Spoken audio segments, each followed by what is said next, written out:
오늘 우리에게 주신 하나님의 말씀은 마태복음 14장 16절부터 21절 말씀입니다. 신약성경 23쪽입니다.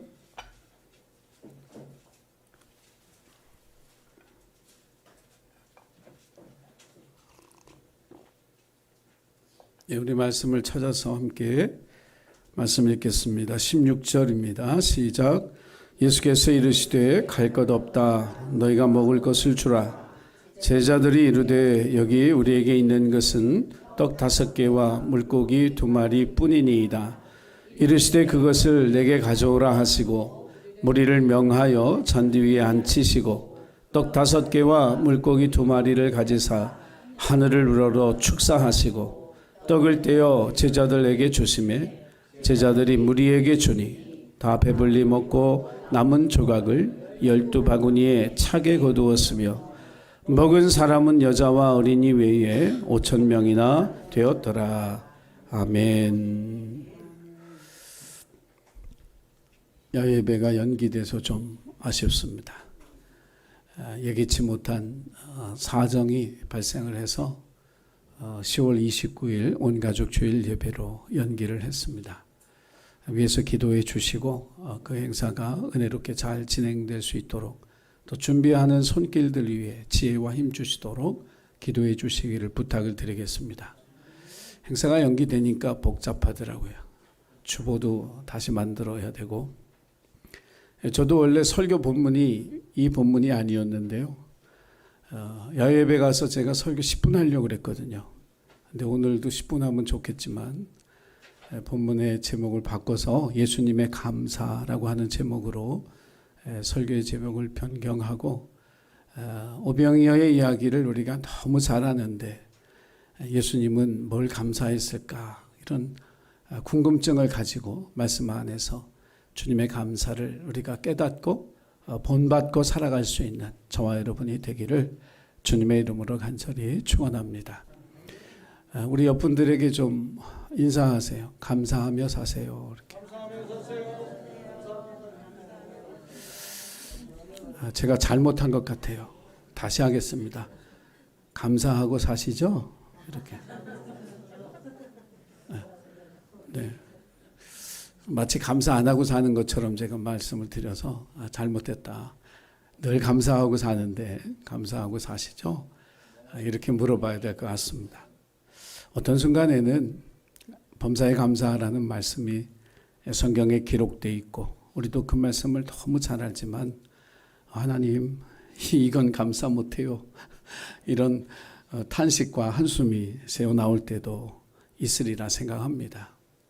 성도는 감사의 기준이 세상의 기준이 아닙니다. 또 사람의 기준도 아니고 자기의 기준으로 감사하는 그런 생활을 하는 사람들이 아니죠. 성도의 감사는 하나님의 시선으로 하나님의 기준으로 감사하며 살아가는 감사의 생활인 줄로 믿으시기를 바랍니다. 오늘 오병이어의 기적의 이야기도 이야기만 놓고 보면 얼마나 멋지고 얼마나 놀랍고 얼마나 아름다운 이야기인지 몰라요. 하지만 실제로 5,000명이나 되는 많거든요. 5,000명이면 굉장히 많아요. 그 많은 사람들 앞에 보리빵 5개, 작은 물고기 2마리를 놓고 하나님 앞에 감사의 기도를 드렸다. 이건 결코 쉬운 일은 아니죠. 아마 이 세상에 그 어떤 사람도 오늘 예수님처럼 하늘을 우러러 축사하셨다고 했는데 그렇게 기도할 수 있는 사람은 없을 거라 이런 생각을 해봐요. 이 축사라고 하는 말이 축하할 일이 있어서 하는 축사가 아니고 헬라어로 유카리스트, 이 말은 자기 속에 정말 기쁨이 넘쳐서 하나님 앞에 감사로 기도했다는 거거든요. 그러니까 어떤 의식적이고 형식적인 기도가 아니에요. 예수님은 이 상황 속에 자기 안에 기쁨이 있었어요. 그래서 기쁨으로 하나님 앞에 기도했다는 거예요.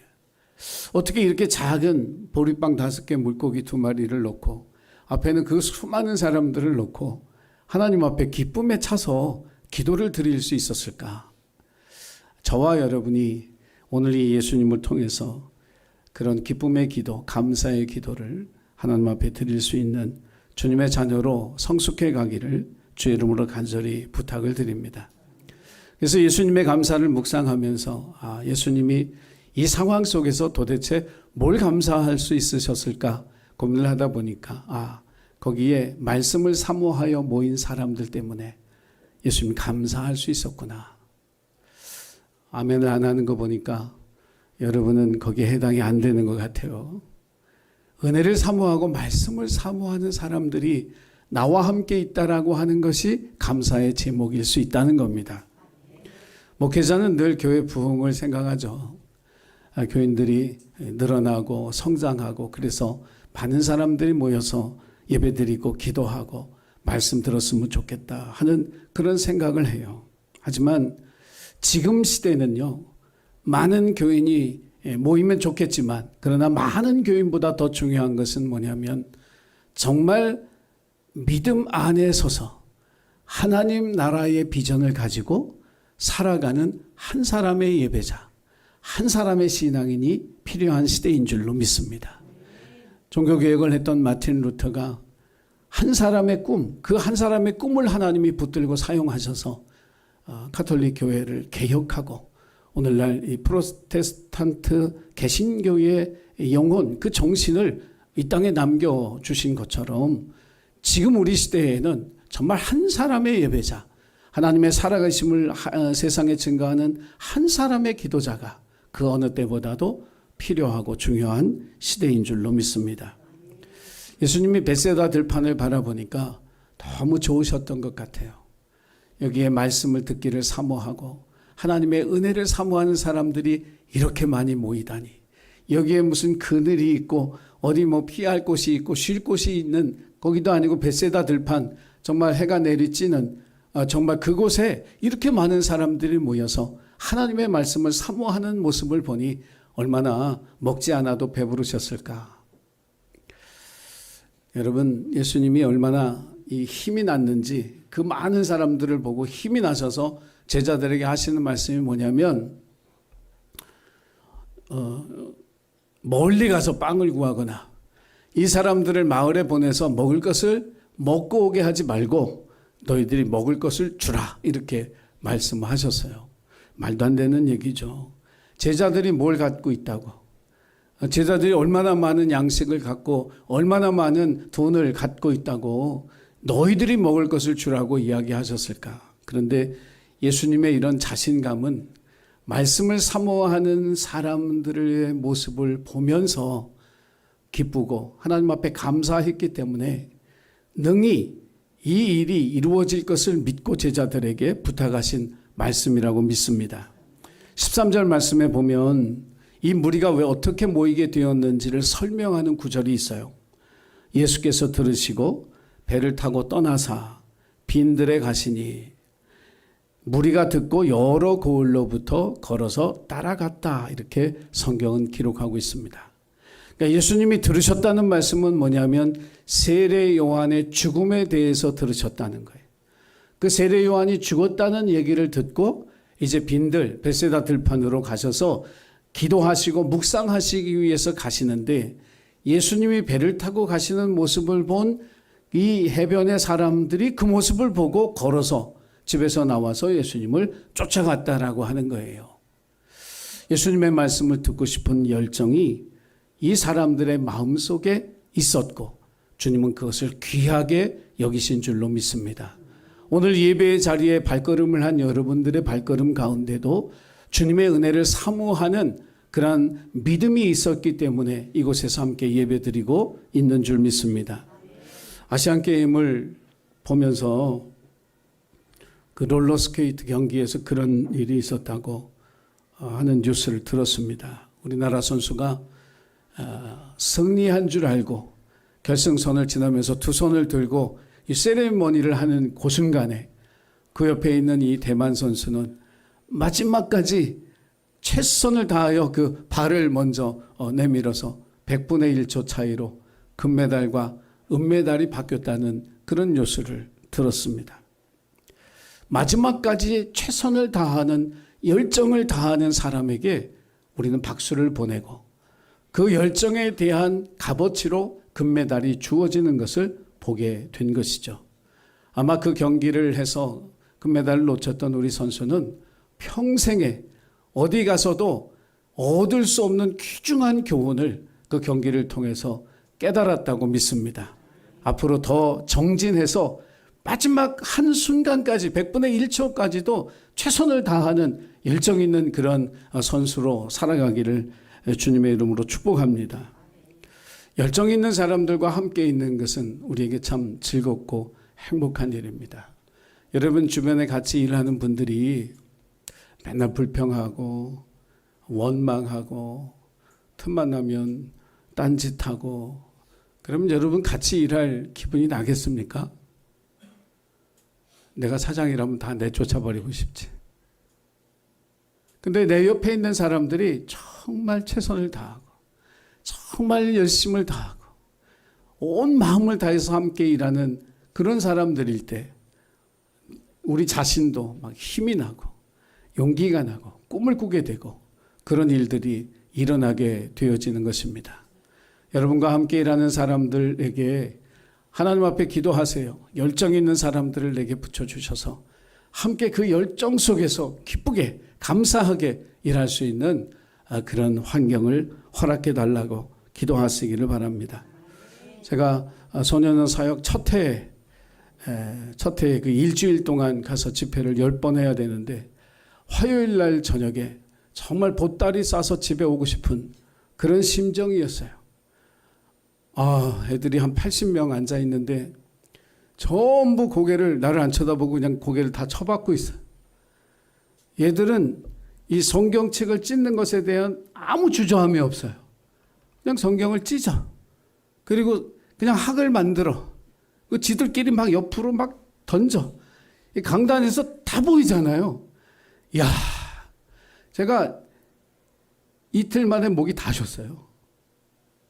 말씀 좀 들으라고 얼마나 부르짖었는지 몰라. 이틀 만에 목이 꽉 잠겨가지고 그날 저녁 집회를 마치고 숙소에 와가지고 제가 얼마나 당황스럽고 절망을 했는지 보따리 싸서 집으로 도망가야 되겠다. 이걸 야반도주라고 하는 걸 내가 오늘 해야 되겠구나.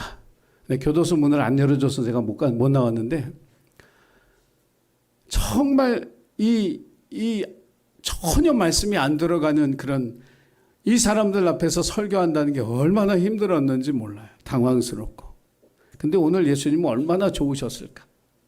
그냥 예수님 말씀 전하는데 귀를 쫑긋 세우고 예수님 이렇게 바라보면서 그냥 은혜를 사모하는 그 베세다 들판의 이 사람들의 눈망울을 보면서 예수님 얼마나 기쁘고 행복하게 하나님의 말씀을 전했을까. 그러니까 그냥 시간이 언제 어떻게 가는지도 모르고 그냥 말씀을 듣다 보니까 저녁 때가 벌써 되었던 거죠. 우리가 어떻게 하나님을 기쁘시게 할까요? 여러분 말씀의 은혜를 사모하고 기도의 영성, 기도의 응답을 사모하고 은혜를 사모하는 예배의 자리에서 은혜를 사모하는 여러분의 모습을 하나님 기뻐하시고 복 주시는 줄 믿으시기를 바랍니다. 저도 오늘 이 예배에 함께하는 여러분이 있어서 얼마나 감사한지 몰라요. 은혜를 사모하는 여러분의 모습에 제가 은혜를 받습니다. 우리 신앙생활에 하나님 내게도 뜨거운 열정이 있었던 때가 있었습니다. 정말 밤을 새워 기도하던 때가 있었습니다. 예배의 자리를 지키기 위해서 그 시간을 지키기 위해서 몸부림치며 애쓰고 노력했던 때도 있었습니다. 하나님의 말씀 한 절이라도 읽어보려고 시간을 내서 성경을 펼쳐 하나님의 말씀을 읽었던 그런 열정이 내게도 있었는데 이 시간이 흘러가면서 그 열정이 어디로 사라졌는지 주님 내게도 주님을 향한 그 뜨거운 열정과 사모함을 회복시켜 주셔서 내 신앙의 그 열정으로 맺어지는 복된 열매들을 누리며 살아갈 수 있게 해달라고 기도하는 저와 여러분이 되기를 주의 이름으로 부탁을 드립니다. 어느 마을에 똑똑한 사람, 현명한 한 분이 살고 있었습니다. 그 마을에 살던 어떤 젊은이가 성공하고 싶어서 이 현자를 찾아와서 물었습니다. 어느 쪽으로 가야 내가 성공하겠습니까? 그 청년을 이렇게 바라보던 이 현자가 이렇게 가리킵니다. 그래서 이 젊은이가 그 현자가 가리킨 방향으로 한참을 가는데 갑자기 확 하고 그냥 구덩이 속에 확 떨어졌어요. 갑자기 떨어졌으니 얼마나 놀라고 다쳐요. 그래가지고 화가 잔뜩 나서 연자를 찾아왔습니다. 아니, 성공하는 길을 가르쳐 달라고 그랬더니 구덩이에 빠지는 길을 가르쳐 주면 어떡하냐고. 아니, 정말 장난하지 마시고 성공하는 길을 가르쳐 달라고. 그랬더니 이번에도 딱 이러는 거예요. 아무 말도 안 하고. 그래서 이 청년이 그 가르친 대로 또 갔어요. 구덩이 하나를 피하고 또 가다가 어느 순간에 또 구덩이에 확 빠졌는데 이번엔 진짜 너무 화가 나가지고 막 피도 나고 다쳤으니 막 너무 화가 나서 이 현장에게 쫓아와서 도대체 말이지 성공하는 길이 아니라 구덩이에 빠뜨리는 길을 가르쳐 줄 수가 있느냐고. 손가락질만 하지 말고 좀 말로 좀 해보라고. 그랬더니 현자가 입을 열어 하는 말이 아니 그 길이 맞는데 그 구덩이 너머에 성공하는 길이 있다고. 저는 우리가 성공하기 위해서 살아가는 인생에 반드시 넘어야 할 구덩이도 있다고 믿습니다. 어저께 밤에 배드민턴 결승을 보셨죠? 네, 제가 스포츠 경기 보면서 스트레스 안 받은 날은 어제가 처음인 것 같아요. 이상하게 축구도 내가 보면 우리가 지고. 그래가지고 스트레스 받을까 봐 아예 안 보기도 하고 그러는데 설교해야 되니까. 근데 어제는 진짜 스트레스 하나도 안 받고 다 이겼습니다. 우리 안세영 선수가 1세트 그 후반에 다쳐가지고 걱정되더라고요. 근데 2세트 아니나 달라 졌어요. 3세트 가면, 왜냐면 저도 이렇게 프로는 아니지만 배드민턴을 좀 치거든요. 저 힘들겠다. 근데 그걸 이겨내더라고요. 정상으로 가는 길에 만난 그 구덩이를 그 속에 빠져 포기한 게 아니라 그것을 빠져나와 내가 세계 정상이다라고 하는 사실을 증명하려고 하는 그 열정이 이 어린 선수에게 금메달의 영광을 안겨준 줄로 믿습니다. 우리 신앙생활에도 그런 열정이 회복되어지기를 간절히 축원합니다. 이제 오늘 교회에서 점심을 드시게 돼서 너무 감사합니다. 우리 여성교회 애써주셔서 컵밥 먹을 뻔했는데. 아마 점심에 이제 바람떡도 있고요. 그 다음에 제주도에서 올라온 귤도 있습니다. 그 귤은 지난 추석 명절 끝나고 전에 저희 교회를 다녔던 한 청년이 선물한 그런 귤입니다. 결혼해서 이제 남편 데리고 이제 올해가 이제 10월 달이 돌인 아들을 데리고 이렇게 왔더라고요. 그 청년에 대한 기억이 하나 있습니다. 저희 교회가 공주의 견동교회라고 하는 곳에 아울리치를 하던 그런 처음 아울리치 해였던지 두 번째였던지 그랬을 것 같아요. 그 여자 청년이 그때 회장이었는데 학교를 졸업하고 이제 원서를 이제 쓰고 회사에 인턴으로 이제 합격이 됐습니다. 그런데 월요일 날 전화가 왔어요. 목사님 저 회사 출근하는데 사표 쓰고 와야 될 것 같아요. 아니 하루도 근무 안 했는데 무슨 사표를? 그러니까 보니까 아울리치 기간하고 이 회사에 처음 출근하는 그 기간이 처음 출근하는 그 다음 날부터인 거예요. 그러니 처음 출근하는 사람이 나 아울리치 가겠어. 그렇게 얘기하기가 너무 힘드니까 이 청년이 하는 말이 나 사표 쓰고 오겠다고. 목사는 원래 겁쟁이에요. 그래도 사표를 쓰면 어떡해? 사표를 쓰면 요즘 취직하기가 힘든데 사표를 쓰면 어떡해? 근데 이 친구가 하는 말이 그랬어요. 하나님하고 약속한 게 먼저라는 거예요. 그러더니 사표를 쓴 줄 알았더니 회사에서 다녀오라 그랬대요. 그 회사도 참 좋은 회사고 그 청년의 믿음도 참 대단한 믿음이다.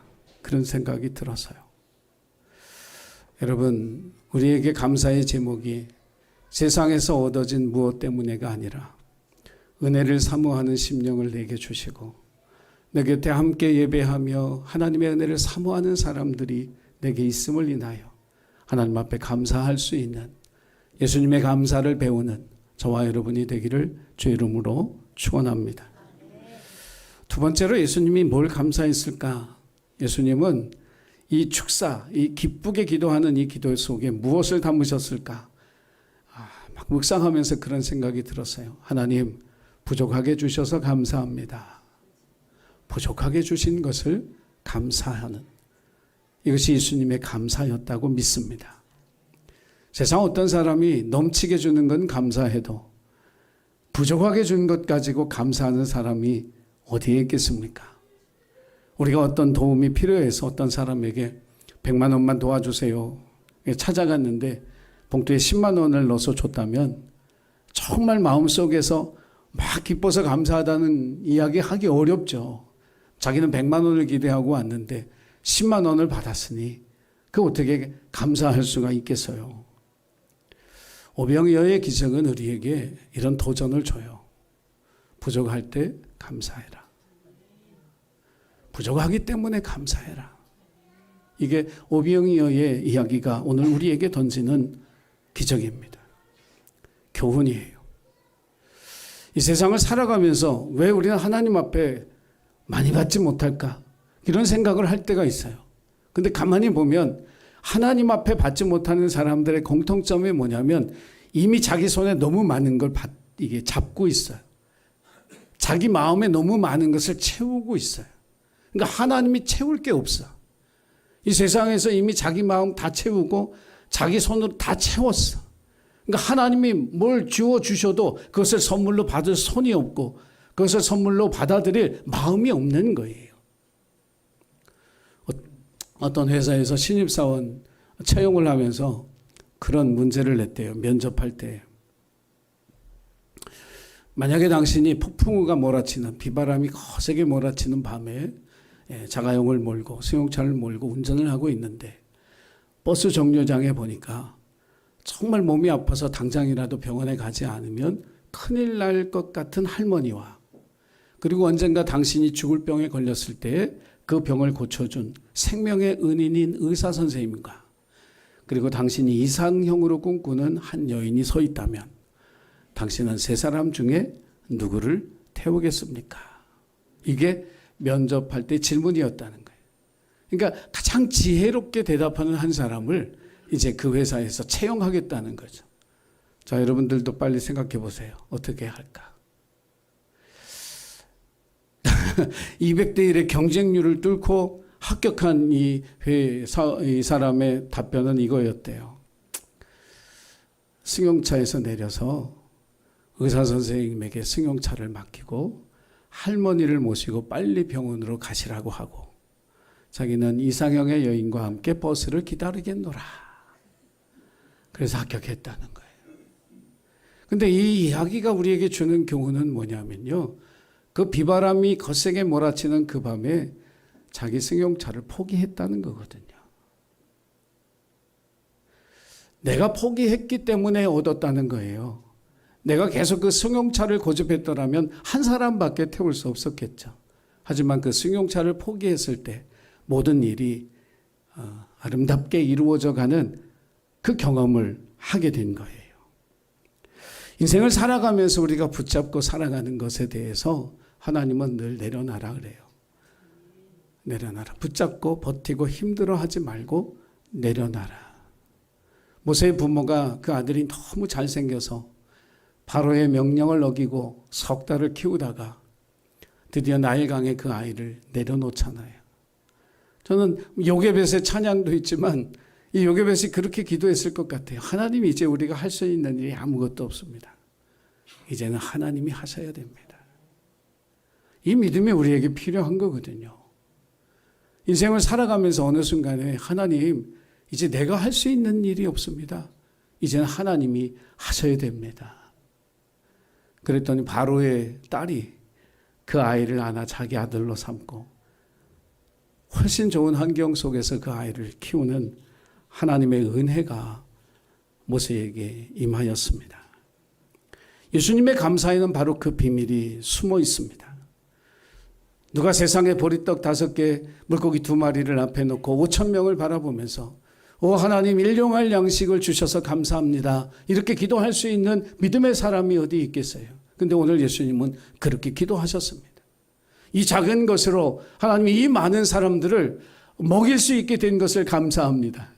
5,000명을 먹을 양식이 있어서가 아니라 하나님이 하실 일을 믿기 때문에, 하나님이 이 말씀을 사모하고 은혜를 사모하는 사람들을 먹이실 것을 내가 믿기 때문에 하나님 감사합니다. 이것이 예수님의 기도였던 거예요.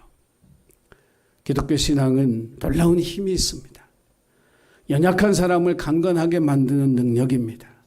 어리석은 사람을 지혜롭게 만드는 힘이 있습니다.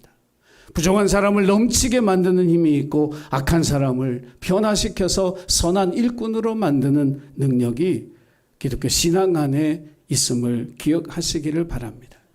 우리는 할 수 없는 일을 하나님이 하신다고 믿고 하나님 앞에 기도하는 것, 이것이 우리의 신앙이어야 하고 우리의 감사의 제목이 되어야 할 줄로 믿습니다. 다니엘서 3장 17절 18절 말씀을 우리 시간에 함께 읽어보겠습니다. 다니엘서 3장 17절 18절. 자, 시작. 왕이여, 우리가 섬기는 하나님이 계시다면 우리를 맹렬히 타는 풀무불 가운데서 능히 건져내시겠고 왕의 손에서도 건져내시리이다. 그렇게 하지 아니하실지라도 왕이여, 우리가 왕의 신들을 섬기지도 아니하고 왕이 세우신 금신상에게 절하지도 아니할 줄을 아옵소서. 아멘. 그리 아니하실지라도라는 말을 바꾸면 죽어도라는 뜻입니다. 그리고 이 말씀 속에 담긴 믿음은 뭐냐 하면 우리가 할 수 없는 일을 하나님은 하실 수 있다라고 기대하는 믿음이 이 말씀 속에 담겨져 있는 거예요. 그러므로 오병이어를 통해서 주님이 우리에게 도전해 주시는 거, 부족하기 때문에 감사하고 연약하기 때문에 감사해라. 내가 너희를 채우는 분이라고 하는 사실을, 내가 너희를 채우는 아버지라고 하는 사실을 체험할 기회를 주신 것에 대해서 감사하라는 이 주님의 음성이 우리 모두에게 들려지기를 간절히 소원합니다. 가나의 혼인잔치에서도 유대 사회에서 혼주가 준비해야 될 포도주가 부족해서 떨어졌습니다. 집안 망신인데 이 어머니 마리아가 예수님에게 와서 이 일을 이야기하니까 예수님이 냉정하게 거절합니다. 아직 내 때가 아닙니다. 그런데 마리아는 믿음을 가지고 하인들에게 가서 뭐라고 이야기했느냐 하면, 뭐라고 말씀하시든지 그대로 해라. 주님이 하실 일을 기대하는 그 믿음이 항아리의 물이 포도주로 변하는 하늘의 능력으로 나타나게 된 것을 믿으시기를 바랍니다. 우리도 마찬가지입니다. 부족하기 때문에 감사합니다. 하나님, 내게 건강이 부족하기 때문에, 내게 물질이 부족하기 때문에 하나님 감사합니다라고 기도할 때 그것을 채우시는 하나님의 놀라운 일을 우리의 삶 속에서 경험하게 될 것을 믿으시기를 바랍니다. 기도는 믿음의 일입니다. 이 말을 바꾸면 기도에는 믿음이 담겨야 된다는 이야기입니다. 기도에 믿음이 담기지 않는다면 그것은 그냥 우리가 하는 그냥 탄식일 수도 있고 우리가 하는 울부짖음일 수도 있고 하소연일 수도 있지만, 거기에 믿음이 담기면 하늘의 능력이 나타나는 능력의 통로가 되어진다는 사실을 저와 여러분이 기억하고 살아가기를 간절히 부탁을 드립니다. 오병이어의 기적에 이 작은 것을 나누는 그 순간 제자들은 그 순간까지도 의심했을지 모릅니다. 어떻게 이 작은 것으로 이 많은 사람을 먹일까? 그런데 신기하고 놀랍게도 계속해서 빵은 나누어지고 계속해서 물고기는 나누어지고 12광줄이 넘게 거두는 그런 풍성한 은혜가 그들 판에 넘쳤습니다. 우리의 힘으로는 할 수 없지만, 우리의 능력으로는 할 수 없지만 우리의 믿음으로 할 수 있는 일, 이것을 하나님 앞에 감사하며 부족한 것도 연약한 것도 감사하며 살아갈 수 있는 우리 예신 가족들이 되기를 주님의 이름으로 축복합니다. 기도하겠습니다. 거룩하신 아버지 하나님, 이렇게 은혜를 사모하는 우리 예신 가족들과 함께 주님을 예배할 수 있음에 감사를 드립니다. 우리가 할 수 없는 일이 너무 많습니다. 원망과 불평의 조건들도 많이 있지만 부족한 것을 통해 그것을 채우시는 하나님을 기대하고 연약한 것을 통해 우리를 강하게 하시는 하나님을 체험할 기회를 주시니 감사합니다. 고백하는 믿음으로 살아가도록 도와주옵소서. 예수님의 이름으로 기도드리옵나이다. 아멘.